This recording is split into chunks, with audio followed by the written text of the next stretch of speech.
안녕하세요. 오늘도 사연 살롱을 찾아주셔서 감사합니다. 저는 과천에 사는 50대 초반의 여성이에요. 저는 딱 30에 결혼을 해서 남편과 3년 동안 말 그대로 오순도순 즐겁게 살다가 갑자기 남편이 가버린 바람에 거의 20여 년을 남편을 마음에 두고 그리워하며 살고 있어요. 그렇다고 제가 항상 슬퍼하거나 눈물바람으로 사는 건 아니에요. 남편과의 사이에서 둔 딸아이와 다른 가족들 덕에 늘 따뜻함을 느끼며 행복하게 살고 있죠. 저에게 복이라면 가족 간의 불화가 거의 없다는 거 아닌가 싶어요. 남편 살아있을 때도 그랬고요. 하지만 중간에 잠깐 한 1년쯤 저에게도 사람 때문에 힘든 시절이 있었어요. 바로 신우의 남편 때문이었는데요. 정말 예전 이야기이긴 한데 이제는 이것도 추억이다 싶어 이렇게 사연을 보내게 됐네요. 그럼 지금부터 제가 겪었던 이야기를 본격적으로 해볼게요. 저희 부모님은 제가 어릴 적에 이혼을 하셨어요. 흔히 이혼을 하면 자식들은 엄마와 사는 경우가 많잖아요. 저는 반대로 아빠와 함께 살았어요. 정확히는 할머니, 할아버지도 같이요. 엄마와 할머니는 결혼할 때부터 사이가 나빴는데 나중에는 아빠와의 관계도 나빠져서 이혼을 하셨다고 해요. 할머니, 할아버지는 하나뿐인 소녀였던 저를 너무 예뻐하셔서 엄마가 절대 데려갈 수 없다고 소송도 불사하셨다네요. 결국 저는 아빠 밑에서 자랐는데 고등학생 때 아빠 사업이 어려워지면서 힘든 시간이 찾아왔어요. 스트레스를 심하게 받던 아빠는 어떻게든 회사를 다시 일으켜보려고 애를 쓰셨지만 어려움이 많았어요. 그러다가 제가 대학교 2학년이던 때에 갑자기 쓰러지셔서 영영 다시는 볼 수 없는 곳으로 떠나고 말았어요. 엄마는 해외로 건너가신 지 오래였기 때문에 연락처를 알 수 없어 장례식은 저 혼자 쓸쓸히 치러야 했어요. 저를 아껴주시던 할머니, 할아버지도 돌아가셔서 저는 졸지에 혼자가 되었죠. 온갖 알바를 다 해가며 대학을 졸업하고 회사에 들어간 저는 거기서 남편을 만나게 됐어요. 같은 회사에 있었던 건 아니고 남편은 변호사였는데 저희 광고회사와 같은 건물에 있었거든요. 아주 친절하고 예의 바르던 남편은 계속 마주치는 사람들과 늘 인사를 했어요. 저는 그렇게까지 인사성이 좋지 않았는데 얼떨결에 인사를 하게 됐고요. 변호사 사무실이 있는 층에 내리길래 그런가 보다 했는데 그 후로도 꽤 자주 마주쳤어요. 처음에는 변호사에 대한 선입견이 있어서 겉으로만 친절한 척하는 거라고 생각했거든요.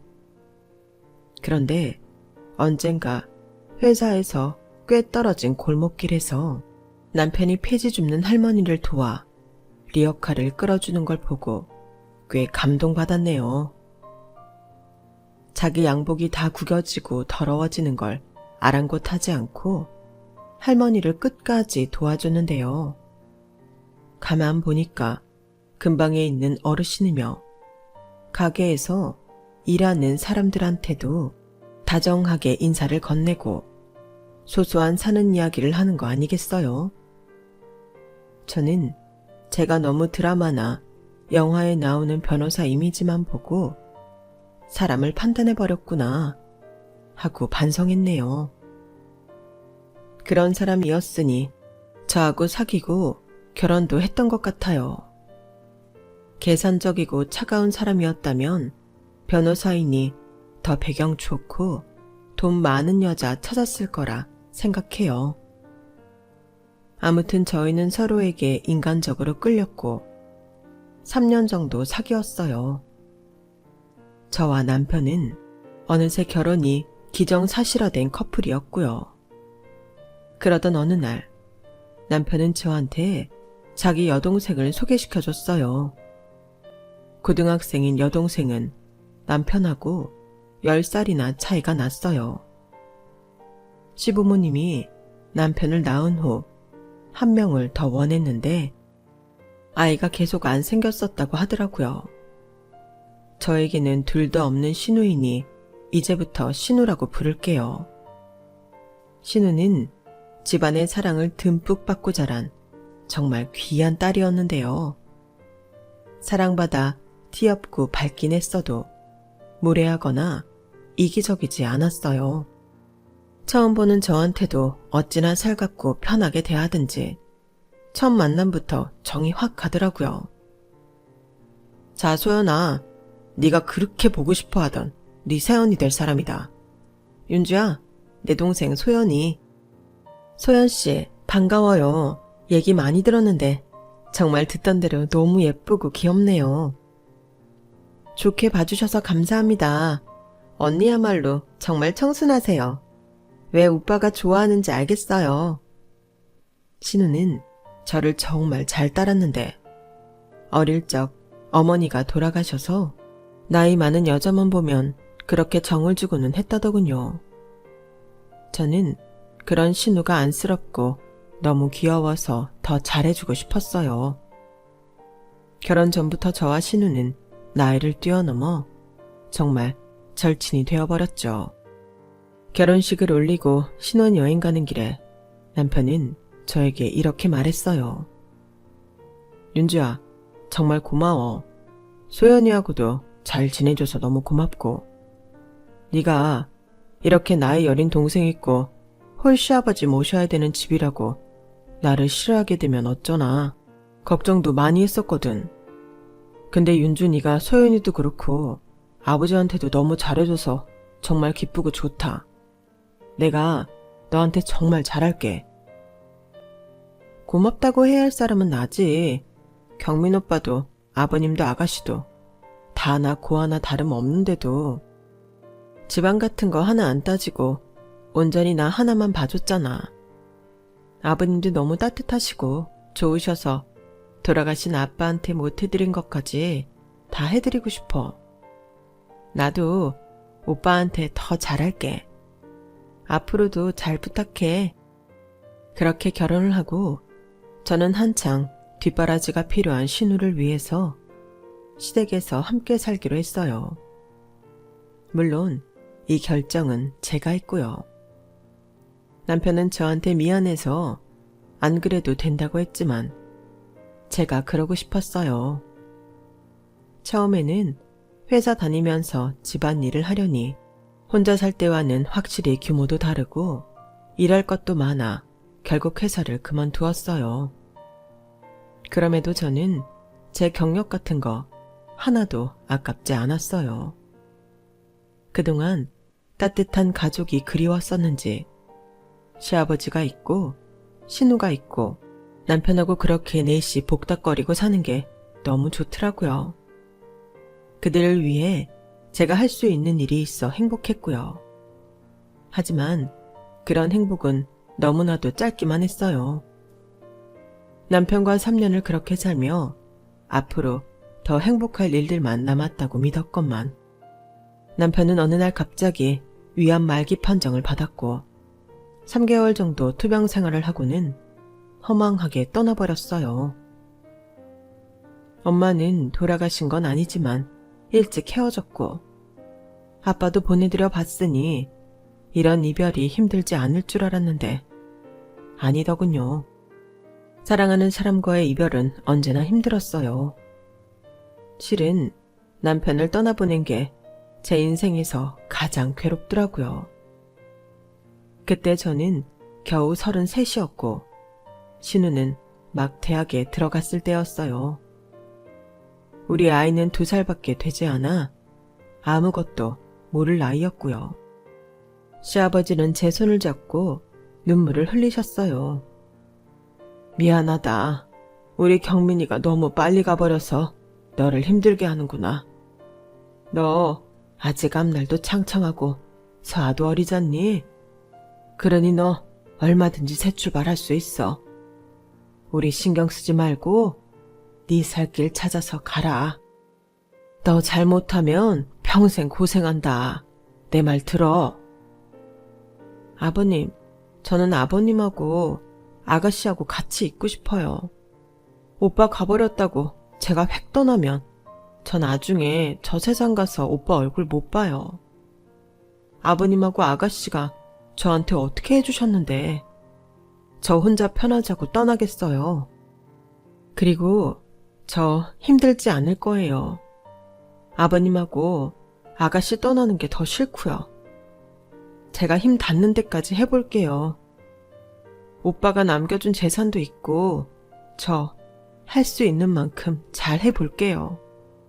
걱정 마세요, 아버님. 공무원으로 정년퇴직을 하셨던 시아버지는 그날로 당신이 근무하셨던 기관의 시니어 클럽에 연락을 해서 일주일에 3번 보조 업무를 하기로 하셨어요. 신우이는 대학 들어가자마자 휴학을 하고 일을 하겠다길래 그거 말리느라 진땀을 뺐네요. 대신에 과외 알바를 하는 걸로 합의를 봤어요. 저는 전에 있던 회사 팀장님의 도움으로 어느 케이블 TV에서 프로그램 구성을 맡아 꾸준히 돈을 벌 수 있게 됐어요. 그렇게 온 가족이 열심히 살아서인지 생활은 나름 굴러갔어요.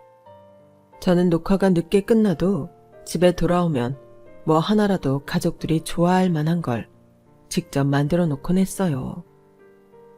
신우도 시아버지도 제가 만든 음식을 너무 좋아했고 특히나 신우는 저를 엄마처럼 의지하는 데가 있어서 그런지 제 음식에서 엄마 느낌을 찾는 것 같더라고요. 그런 걸 아니 저는 한 가지라도 더 챙겨주고 싶었어요.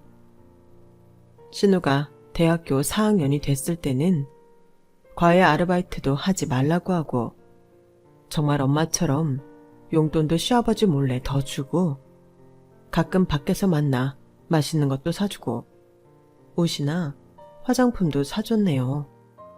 신우는 그런 저에게 진심으로 고마워했고 그건 시아버지도 마찬가지였어요.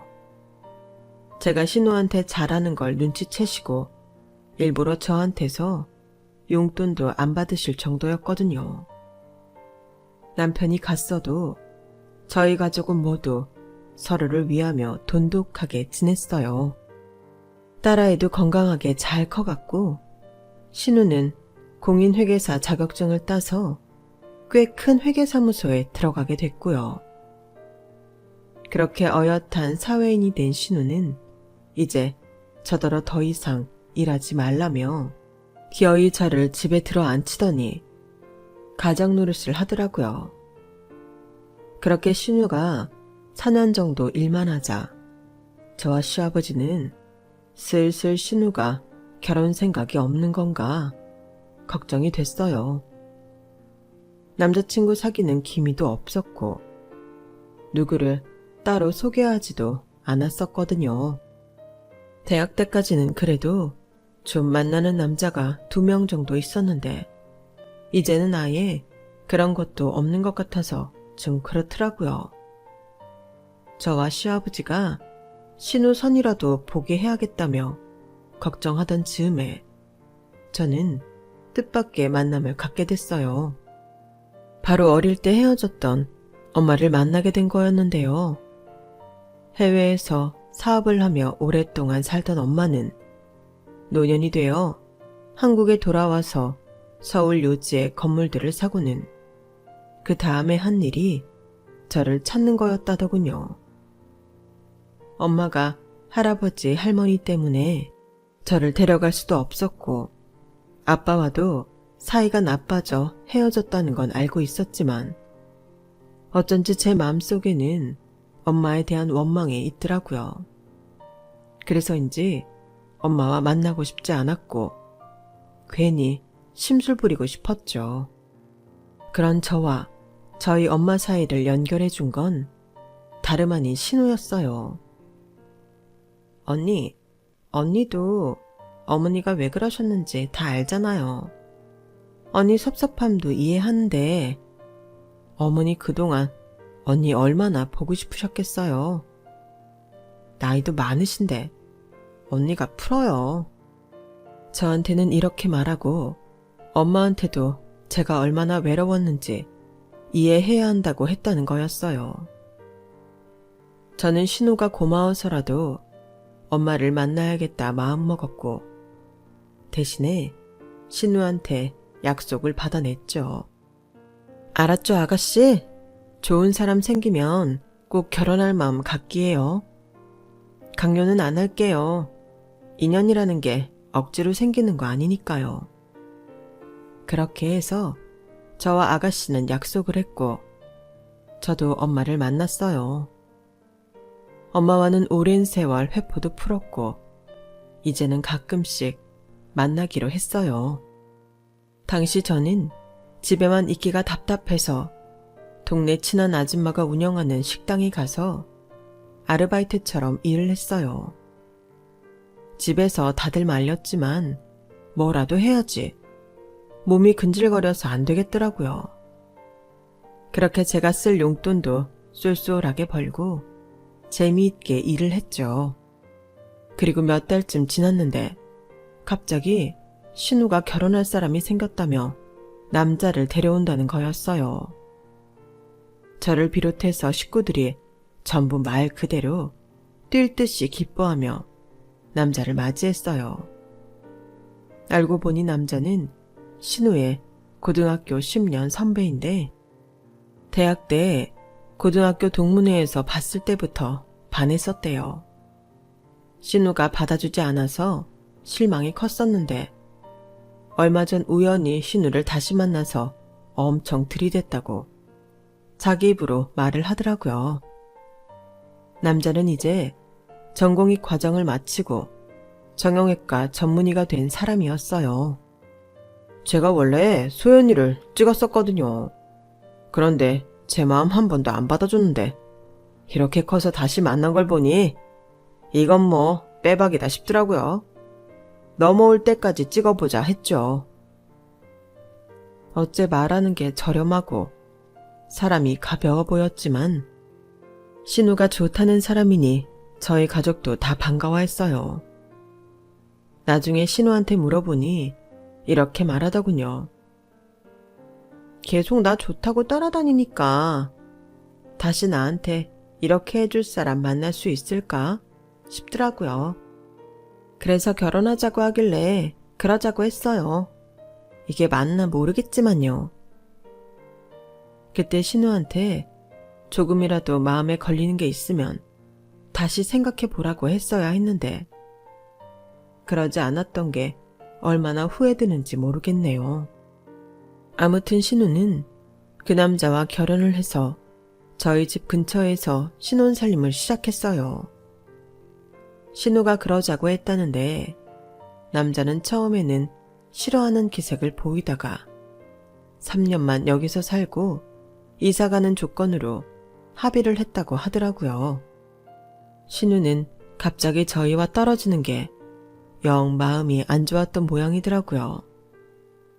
저는 제가 나갔던 식당이 문을 닫고 대신 뷔페 사업을 한다며 저더러 같이 해보지 않겠냐고 해서 고민하고 있었어요. 그런 제게 시아버지가 해보고 싶으면 마음껏 해보라고 하시더라고요. 네, 보니까 서엄마 하고는 싶은데 혹시 실패할까봐 걱정인 것 같다. 그런 염려 마라. 우리 먹고 살 걱정 있는 거 아니잖냐. 그 정도 실패해도 메꿀 수 있으니 해보고 싶은 거 한번 해봐. 사람이 자기 일 하는데 나이가 어딨냐. 오히려 네 나이면 한참 뭐 해볼 때 아니겠어. 저는 시아버지 응원에 의지해서 출장 뷔페 일을 하게 됐어요. 친정 엄마도 열심히 해보라며 좋게 봐주셨고요. 그러다 보니 바빠져서 신우와 신우 남편을 챙기기 힘들었네요. 신우 남편과도 제대로 얼굴 볼 일이 없었고요. 그렇게 6개월쯤 지나서 어느 사무실 개업식에 출장 뷔페를 가게 됐거든요. 저는 현장에서 지휘하는 역할이라 직원들과 함께 나가서 이것저것 챙겼어요. 그런데 제가 간 그 건물에 신우 남편이 페이닥터로 있는 병원이 있었던 거였어요.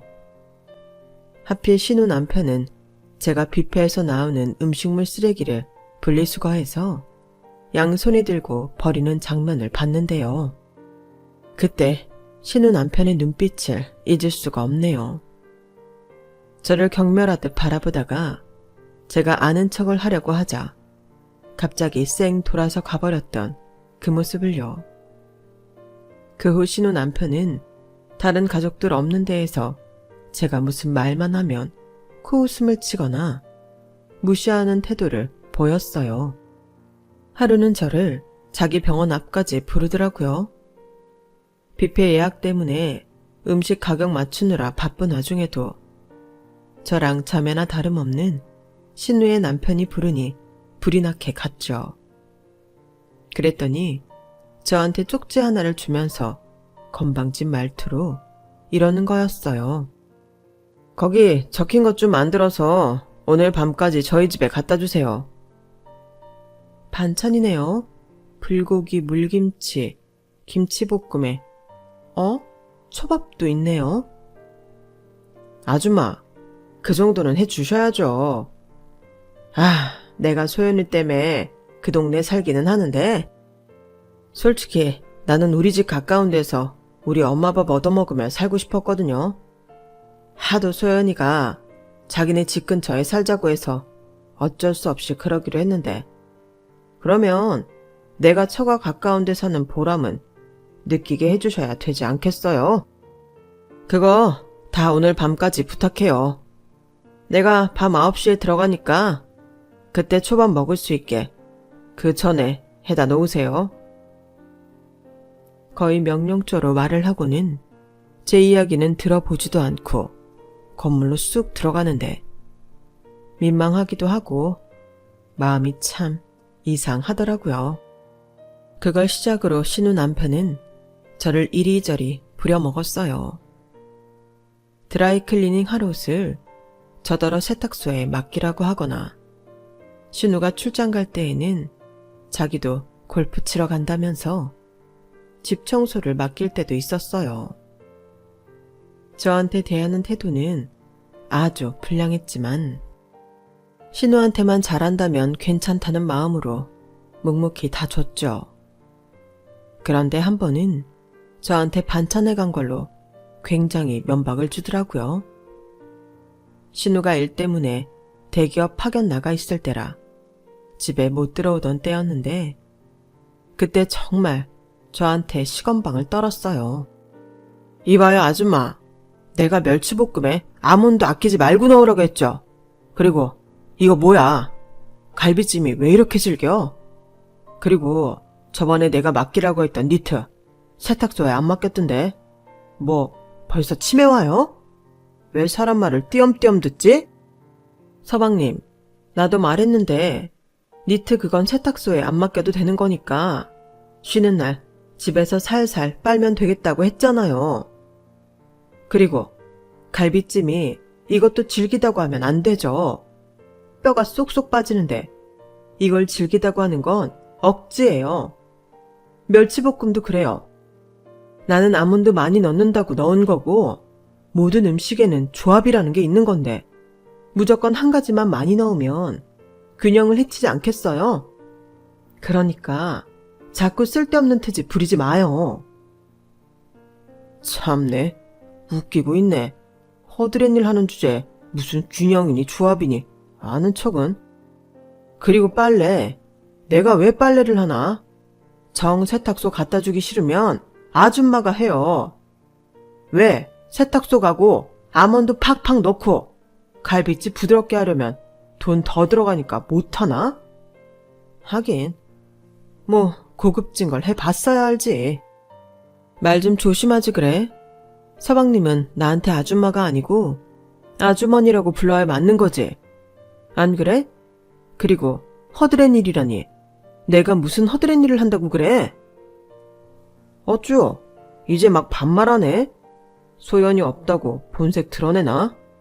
나 그쪽이 쓰레기 치우고 음식 만드느라 땀 뻘뻘 흘리는 거 다 봤는데 어디서 아직도 무슨 사업하는 사람 행세하려고 그래?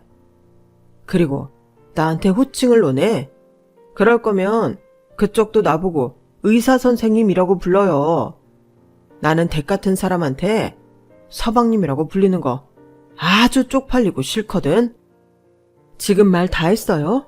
뭐? 쪽팔려? 제가 너무 화가 나서 목소리를 높였는데 마침 그때 시아버지가 신우 집에 들어왔다가 이 광경을 보게 됐어요. 시아버지는 현관에서 신우 남편이 하는 말을 다 들었나 보더라고요. 이봐 김서방, 자네 지금 우리 며느리한테 뭐라고 했나? 아무리 자네가 의사라고 해도 자네보다 집안 윗사람 아닌가? 그런데 어떻게 그런 말을 할 수 있어? 아, 장인어른, 죄송합니다. 저도 그러려고 한 건 아닌데 아주머니께서 음식 해다 주시는 걸로 너무 생색내시고 저한테 하도 잔소리를 하셔서요. 제가 바쁘고 고된 거 장인어른도 아시죠? 저는 도저히 시간을 내서 청소나 빨래를 할 수 없는데 저보고 너무 이래라 저래라 하시니 제가 좀 발끈했네요. 저는 너무 어이가 없어서 헛웃음만 나왔지만 일단 눈 질끈 감고 참았어요. 시아버지가 괜히 걱정하실 것 같았거든요. 근데 그때 차라리 그놈의 본성을 다 폭로하고 하루라도 빨리 신우와의 관계도 청산하게 하는 게 나을 뻔했다는 생각도 많이 드네요. 아무튼 저는 그때 아무 말 없이 나왔는데 나중에 시아버지가 그 일에 대해 신우한테 얘기했나 보더라고요. 신우는 그 일로 남편과 크게 싸웠고 저한테 다시는 함부로 하지 말라며 단단히 약속을 받아냈다고 하더라고요.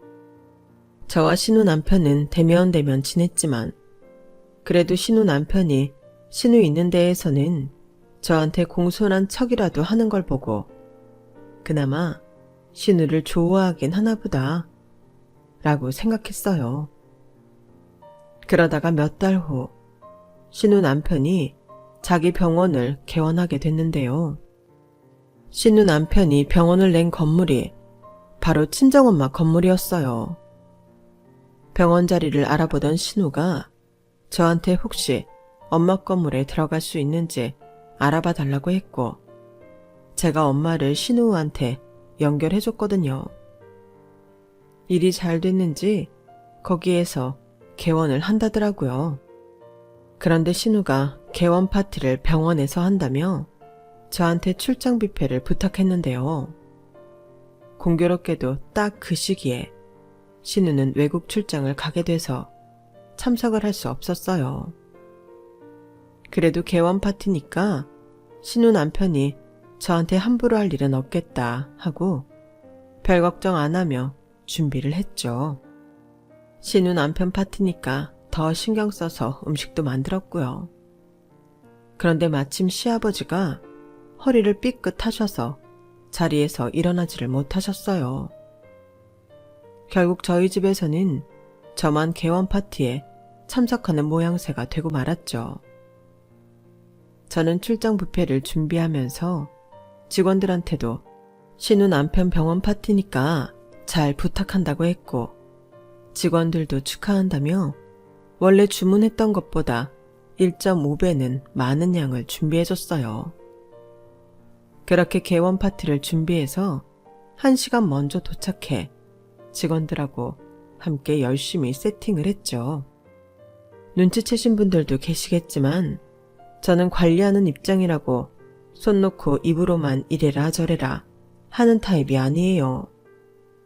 직접 함께 손에 양념 묻히고 설거지해가며 일하는 스타일이죠. 제가 준비를 다 해놓을 즈음에 엄마가 60세쯤 되어 보이는 여자분하고 함께 들어오시더라고요. 내가 이 교수님한테 허리수술 받고 나왔는데 마침 네 신우 남편 전공의 때 지도교수였다지 뭐니? 어떻게 이런 인연이 다 있니? 그래서 오늘 개원 파티 한다는 말에 잠깐 들르시라고 했더니 이렇게 오셨어. 안녕하세요. 처음 뵙겠습니다.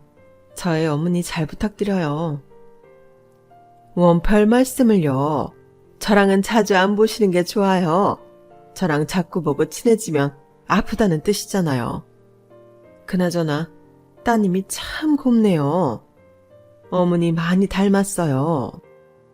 그렇게 얘기하고 있는데 신우 남편도 오고 신우 남편 손님들이 점차 들어오기 시작했어요. 제가 교수님하고 이야기하고 있는 걸 본 신우 남편은 얼굴이 사색이 되더니 저를 잠깐 보자고 하더군요. 그러더니 사람들 눈치를 보며 다짜고짜 저를 병원 밖으로 밀어내는 거 아니겠어요? 아니 왜 이래요? 이게 뭐 하는 짓이에요? 뭐 하는 짓이라니? 그쪽이야말로 지금 뭐 하자는 거예요? 댁이 뭔데 교수님하고 당당하게 이야기를 합니까? 댁 같은 사람은 저기서 말 섞을 급이 안 돼요. 어떻게 이렇게 자기 분수를 모를 수가 있지? 그리고 누가 알아보기라도 하면 어쩌려고 오늘도 나와요? 대충 차렸으면 눈치 봐서 얼른 빠져야지. 아니, 처가에 이런 식당 아줌마가 있다는 거 내 지인들이 알아봐. 내 꼴이 뭐가 되겠어? 아줌마, 내가 이런 것까지 가르쳐줘야 돼? 낄 때 끼고 빠질 때는 빠져야지. 당장 가지 못해? 아니, 내가 신우 남편 개원 파티 여는 뷔페 업체 관리자인데 그 자리에 있지도 못해요? 무슨 그런 말이 있어요. 관리자 좋아하시네. 거 허세 좀 부리지 맙시다. 그리고 아무리 관리자여도 저기는 거진 다 의사거나 명망 있는 사람들만 오는 자리라고. 하, 어디서 식모 같은 사람이 우리랑 어깨를 나란히 하려고 들어. 그때였어요. 엘리베이터 쪽에서 낯익은 목소리가 들렸어요. 지금 말 다 했어? 나 없을 때 우리 언니한테 계속 이런 식이었어? 네, 출장 갔던 신우였어요. 신우는 그래도 남편 개원 파티에 참석하겠다고 귀국하자마자 바로 남편 병원으로 온 것 같은데 제가 자기 남편한테 심한 소리 듣는 걸 바로 목격한 거였죠. 신우 남편은 신우를 보자마자 얼굴이 하얘지더니 어쩔 줄 모르더군요. 아, 저기 그게 말이야. 소연아, 오해야. 오해. 다 오해야. 언니, 이 사람 언니한테 계속 이런 식이었어요? 그때 아빠가 본 게 다가 아닌 거죠? 저는 비겁한 신우 남편의 모습에 더는 감싸주고 싶지 않아서 그렇다는 표현으로 고개만 끄덕이고 아무 말 하지 않았어요. 그러자 신우 남편은 안절부절 못하더군요. 아니 아줌마, 그게 뭐예요? 이런다고 뭐 좋을 게 있다고? 내 편 좀 들어주면 어디 덧나요? 신우 남편 말이 끝나자마자 신우는 철썩하고 자기 남편 따귀를 때려버렸어요. 신우 남편은 너무 놀라서 자기 뺨을 잡고 입만 벌리고 있더군요. 내가 진짜 오빠가 주식 투자 잘못해서 돈 다 날리고 선배들한테 미움 사서 페이닥터 잘려도 어떻게 좀 봐주려고 했어. 그래서 내가 언니 어머니한테 부탁해서 여기 병원 자리도 정말 다른 데보다 20%는 싸게 월세 깎아주신 거란 말이야. 근데 우리 식구 안 보는 데에서 언니한테 이렇게 못되게 굴었단 말이지? 당장 이 병원 뺀다고 할 거니까 그렇게 알아. 저기 소연아, 아니야. 잘못했어. 내가 정말 다시는 안 그럴게. 지금은 나도 너무 당황해서 말이 헛나온 거야. 아줌마, 아니 아주머니, 제가 잘못했어요. 소연이 좀 말려주세요. 네? 나 미치겠네, 이거. 밖에 소라 하나니 안에 있던 사람들이 하나 둘 나왔는데 그 중에는 엄마와 교수님도 있었어요. 엄마는 저희를 보고 놀라서 다가오셨어요. 윤주야, 왜 그래? 무슨 일이야? 엄마, 그냥 좀 그럴 일이 있네. 저와 엄마가 직접 이야기하는 걸 목격한 신우 남편은 정말 그 자리에서 기절이라도 할 것처럼 안색이 창백해지더군요. 신우가 엄마한테 정중하게 사과를 하며 말했어요. 정말 죄송해요, 어머니. 저 2병원짜리 다시 빼야 될 것 같아요. 너무 폐를 끼치게 돼서 어떡하죠? 제가 손해보시는 거 전부 보상하겠습니다. 근데 저 사람하고는 더는 안 될 것 같네요. 그렇게 해서 신우 남편이 저질렀던 일과 저한테 했던 행동들이 그 자리에 있는 사람들한테 전부 알려지게 되었고 엄마와 교수님도 한심하다는 듯 신우 남편을 보다가 혀를 찼어요. 교수님은 신우 남편한테 한마디 하더라고요. 내가 여기 사장님 봐서 자네 개원식에 참석한 건데 사장님 따님한테 그렇게 함부로 굴어? 그것도 처가 윗사람 아니야. 자네 이런저런 소문 들려도 나 걸러서 드리려고 애썼어. 그런데 이제 보니 자네 정말 못쓰겠군.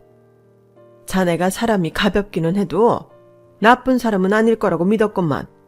이게 뭔가? 자네 다시는 나 어디에도 부르지 말게. 나는 자네를 내 제자라고 하고 싶지 않아. 교수님, 제발 제 말 좀 들어주세요. 그게 아니라 제 처가 윗사람이 이런 하찮은 일을 한다는 게 부끄러워서 그랬을 뿐이지 나쁜 뜻은 없었어요. 그 말에 엄마가 신우 남편 멱살을 확 잡았다가 겨우 참으며 놓으셨어요. 뭐가 어째? 하찮은 일? 어떻게 사람이 그래? 그런 식으로 사람 차별하나? 의사들은 다 그런가? 그런가요, 교수님? 우리 딸이 하는 뷔페 사업이 하찮아요? 아닙니다. 그럴 리가요. 관리직이면서 이렇게 손수 솔선수범 하는데 어떻게 하찮겠어요? 제가 정말 죄송합니다. 일이 점점 커지자 사람들은 신우 남편에게 곱지 않은 눈초리를 보냈고 자기들끼리 뭐라 쑥덕거리더라고요. 결국 신우가 사람들에게 정중히 사과하며 돌려보냈어요. 신우 남편은 신우의 눈치를 보며 계속 오해라고 자기 말 좀 들어보라고 했지만 신우는 아무 말 없이 제 손을 잡고는 엄마한테 정말 큰 신뢰를 범했다고 다시 한번 사과드리고 집으로 돌아왔어요. 그리고 다음 날 신우는 이삿짐 센터를 불러 자기 짐을 전부 빼서 저희 집에 들여놓았어요. 밤이 돼서 집에 온 신우는 제 앞에 무릎을 꿇고 앉더라고요. 언니, 정말 미안해요. 언니가 그 사람한테 그렇게 수문을 당하는 줄도 모르고 제 불찰이에요. 아니에요. 이게 어떻게 아가씨 잘못이에요. 그렇지 않아요. 그러니까 일어나요. 저 그 사람하고 그만 살려고요. 돈 가지고 사고치고 같이 일하는 의사들한테 일 잘못했다고 항의 들어와도 저 다 받아주고 살려고 했어요. 솔직히 생각보다 성격도 안 맞아서 힘들었지만 한번 선택한 사람이니 끝까지 잘해보고 싶었는데 더는 안 될 것 같아요. 저렇게 기본도 안 된 사람이라는 거 진작 알아봤어야 했어요. 그래도 아가씨, 헤어지면 이혼이라는 건데 괜찮아요? 너무 힘들지 않겠어요? 같이 사는 내내 내적 갈등이 심했어요. 저 사람 생각보다 너무 가볍고 게다가 저를 마치 잡아놓은 물고기 취급하고 예전하고는 달라서 그것도 힘들었어요. 이렇게 이혼 결심하고 나니 한결 마음이 편하네요. 이제야 제대로 된 길에 들어선 것 같아요. 한 번뿐인 인생인데 잘못된 거 있으면 바로 고쳐서 다시 원상복귀 시켜야죠. 계속 틀린 곳으로 가다 보면 나중에는 더 힘들어질 거예요. 신우는 이혼하기로 마음을 굳혔더라고요. 그리고 병원에 입원해 있는 시아버지와도 한참을 이야기했고, 그렇게 저희 집에서는 신우가 이혼하는 걸로 이야기가 됐어요. 시아버지도 신우의 결정을 이해한다면서 너무 힘들어하지 말라고 위로하셨고요. 신우가 이혼 통보를 한 후에 신우 남편은 저를 회사까지 찾아와서 제 앞에 무릎을 꿇고 빌더라고요. 아주머니, 제가 정말 큰 잘못을 저질렀습니다. 용서해 주세요. 저는 다만 자리를 가려주십사 한 건데 뭔가 전달이 잘못된 것 같아요. 아무튼 그런 것도 다 제가 잘못했다고 할게요. 그러니 제발 소연이한테 헤어지지만 말아달라고 해주세요. 네? 부탁드려요. 가만 보니까 나한테 사과 같지 않은 사과하는 것도 우리 아가씨랑 헤어지면 개털될까봐 그러는 거네. 내 말 맞지? 제가 차갑게 반말로 팩폭을 하자 신우 남편은 놀라서 저를 보더군요. 여태까지 저한테서 한 번도 본 적 없는 모습을 봐서인지 놀라서 입만 번긋번긋 했어요. 너 진작에 글러먹은 놈인 거 눈치챘는데 그래도 네가 아가씨 좋아서 쫓아다녔다니까. 그럼 아가씨한테 잘해주기는 하겠구나 하고 참은 거였어. 근데 너 그것도 아니었다며. 사고는 사고대로 치고 아가씨 힘들게 하고 내가 미쳤다고 너 같은 거랑 화해하라고 그런 중재를 하겠니. 정신 차려. 그리고 어디 남의 귀한 아가씨 인생 망치려 들어. 인생 망하려면 너 혼자 망해. 저는 무섭게 말하고는 신우 남편을 사무실에서 쫓아냈어요. 안 나가려고 버티며 잘못했다고 비는 신우 남편을 경비원들이 억지로 끌고 나가야만 했죠. 결국 신우는 자기 이름으로 얻었던 병원 자리를 도로 뺐고 신우 남편은 여기저기 빚만 남고 일자리도 찾지 못해 말 그대로 정말 낙동강 오리알 신세가 되고 말았어요. 신우 남편은 교수님한테까지 찍혀서 어디에서도 도움을 받지 못하게 됐다고 하더라고요. 결국 신우 남편은 신우에게 이혼당하고 월급 의사자리도 찾지 못해 전전긍긍하다가 지방 어디 소도시에 빚을 얻어 집을 구해 작은 병원에 들어갔다고 하네요. 그래도 의사인데 굶기야 하겠어요. 어떻게든 빚도 갚고 자기 생활 꾸려나가겠죠. 저는 그딴 인간보다는 그 인간 때문에 이혼하게 된 아가씨가 가여워서 견딜 수 없었는데요. 아가씨는 오히려 그 이후로 사람이 더 밝아지고 일도 더 열심히 해서 전보다 더 잘 나가는 사람이 되더라고요. 그리고 몇 년 지나서 정말 진국인 동갑내기를 만나 다시 결혼도 하게 됐고 지금은 아들 딸 낳고 알콩달콩 잘 살고 있네요. 저는 시아버지를 몇 년 전에 잘 보내드리고 딸아이와 함께 엄마와 왕래하며 잘 지내고 있어요. 참, 저희 딸도 대학생이 돼서 자기 진로를 위해 열심히 살고 있네요. 지나고 나니 나쁜 시기는 좋은 마음으로 이겨내야 한다는 생각이 드네요. 그렇게 해야 제 자신에게도 좋은 것 같고요. 그럼 지금까지 제 이야기 들어주셔서 모두 감사드려요. 항상 행복하시고 건강하세요. 여러분, 사연 댓글의 응원과 현명한 조언 부탁드려요. 좋아요와 구독은 저에게 큰 힘이 됩니다. 오늘도 좋은 일 가득하세요.